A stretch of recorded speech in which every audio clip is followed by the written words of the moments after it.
In this module, we will continue learning about biopsychology as a neuroscience. More specifically, we will be addressing the name of biopsychology.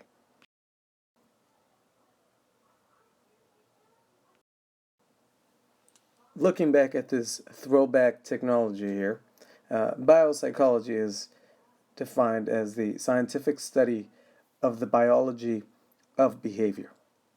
There are some colleges that have called biopsychology psychobiology, behavioral biology, or behavioral neuroscience. Neither of them are incorrect. However, as Jean Pinel, the author of our textbook, explains, using the term or the name biopsychology denotes the biological approach to the study of psychology rather than a psychological approach to the study of biology, thereby psychology commanding the center stage in this text, and that is the reason why this was chosen. For our particular course, we call this physiological psychology. However, please note that it's the exact same thing.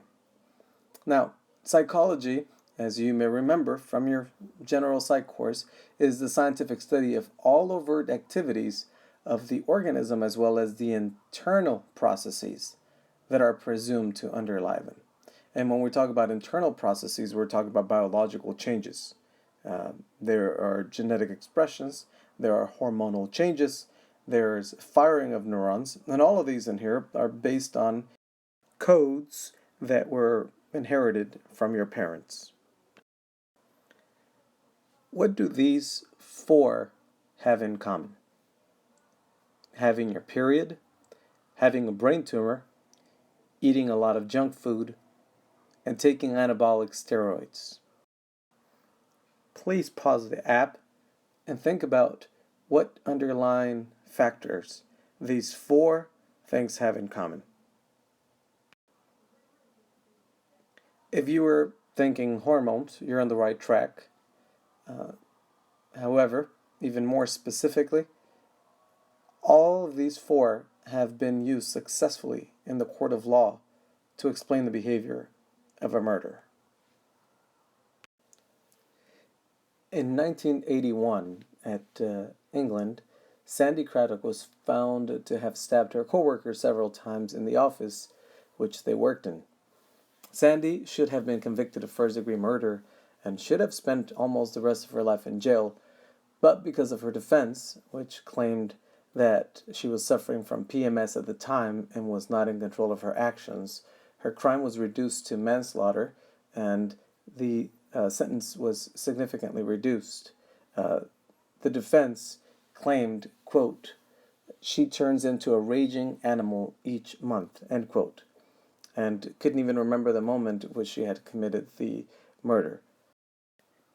In early 2017, the book The Brain Defense by Kevin Davis was released. This book looks at the murder trial of Herbert Weinstein, in which lawyers somewhat successfully argued that Weinstein was not guilty of killing his wife because he had a brain tumor. In 1991, Herbert Weinstein confessed to police that he had strangled his wife and threw her out of the window of her 12th floor apartment in Manhattan. Despite this convincing evidence, Weinstein served a relatively short sentence. Please note that he did serve time, but it is considered to be shorter than usual, and the reason why is because his lawyers successfully were able to admit brain scans into the court of law. Part of what helped this case was that the 65-year-old Weinstein was a quiet, retired advertising executive who had no criminal record or history of violent behavior. Davis, the author of the book, argues that this may have helped to get him a lighter sentence, and therefore setting up a platform to discuss the role of neuroscience in the courts. On the Twinkie defense, on November 1978, Dan White, a former San Francisco police officer, assassinated Mayor George Moscone and supervisor Harvey Milk.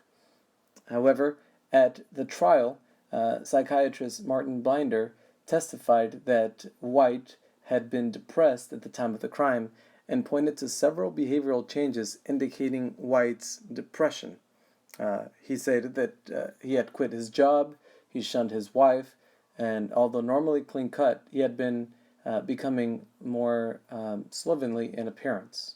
Furthermore, White had previously been a fitness fanatic and health food advocate, but began consuming junk food and sugar-laden soft drinks like Coca-Cola. As an incidental note, Blinder mentioned theories that elements of diet could worsen existing mood swings. To his defense, and adding to that, another psychiatrist, George Solomon, testified that White had exploded and was sort of an automatic pilot at the time of the killings. The fact that White had killed Moscone and Milk was not challenged, but in part because of the testimony from Blinder and other psychiatrists, the defense successfully convinced the jury that White's capacity for rational thought had been diminished. The jurors found White incapable of premeditation required for murder conviction and instead convicted him of voluntary manslaughter. Given the popularity of neuroscientific sightings in the court system, in 1988, a defense attorney unsuccessfully was able to use a steroid rage claim to get his client Harza Williams to not serve a long sentence after hogtying and killing to death a hitchhiker in Florida. They mentioned that his client had been using steroids for a long time, had been a bodybuilder since the age of 9, and that the long time consumption unquestionably made him do crazy things. And when the trial ended and the verdict and the jury found him guilty, the attorney said he was disappointed with the verdict, as there is, quote, no question in my mind, the steroids are what caused the violent behavior, end quote. As you can see, sometimes what happens inside your body does affect what happens inside your brain, and vice versa. And so these claims, though some were a bit outrageous and difficult to process, it is important to note that hormonal changes, fluctuations in your glucose and PMS, and various other things can definitely have an effect on behavior. In fact, we can also see the reverse. You can, with your brain, also bring about a change to your body. And tonight, if you are about to go to sleep and you start thinking about what would happen if your tongue would suddenly swell up and begin to obstruct your breathing, you would see that your heartbeat may increase, and you would start having some symptoms of agitation and arousal just because of a thought alone. These examples used in the slide about PMS, brain tumors, Twinkie, and junk food consumption as anabolic steroids all beautifully exemplify the power of the brain and the effect they could have on our behavior. In 1949, Donald Olding Head, a Canadian psychologist who was influential in the area of neuropsychology, published a book, The Organization of Behavior. It was not well received by the scholars of the time, as they thought his claims were a bit outrageous. However, with time, we were able to recognize his contribution, and he plays a key role in biopsychology's development into a major neuroscientific discipline. Donald Hebb proposed that psychological phenomena might be produced by brain activity. When I was a child, I witnessed a terrible bus accident, and as a result of that, for many years thereafter, seeing a bus would get me aroused to the point that I would want to run away from them. I was okay with riding the bus, but I did not like being outside near a bus. Now, what other therapists may say is that because of my learned behavior, I now have some type of anxiety and fear because of buses. And while that may be true, Donald Hebb took it a step further and said that the fear of buses learned would be nothing more than the result of brain activity. And in fact, he made use of experimental designs with humans and lab animals, as well as making use of clinical case studies and made logical arguments that eventually were developed from observations. Donald Hebb is known for having used what's known as an eclectic approach. And as you may already know, eclectic basically means it derives ideas from a broad and diverse range of sources. Donald Hebb does a great job at getting into the detail of things that happen in our brain.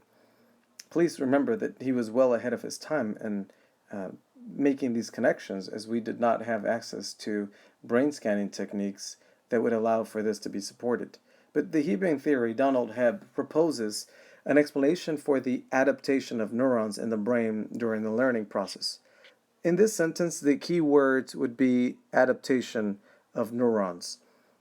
As we think of our nerve system cells, we find that these neurons are constantly building networks and new pathways through which a circuit will eventually empower us to respond in different situations.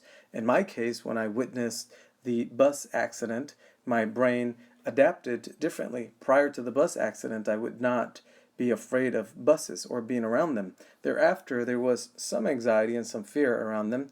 Thankfully, it is controlled and I'm able to be around buses now, but for many years as a child, I experienced fear and arousal, and according to the Hebbian theory, this would have occurred because of the adaptation of the neurons because of what I learned and witnessed.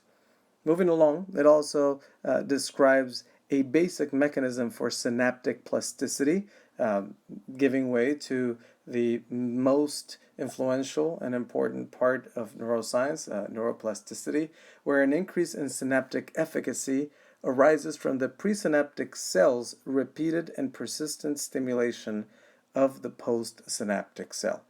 See, Donald Hebb here focuses on looking at how these neurons are building different pathways, and through constant and repetitive fashion, we come to understand and behave in a way that's consistent with that.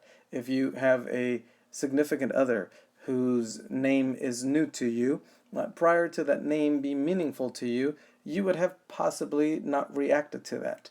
Now, if you are in love and that name comes up in a conversation, that is likely to bring about a change in your thought process, a change in your body, where you may start feeling even visceral responses in your stomach. So as we look at Hebbian theory, please keep in mind that he is considered to be the founding father of neuroscience and biopsychology, specifically as contributing to the understanding of neural networks.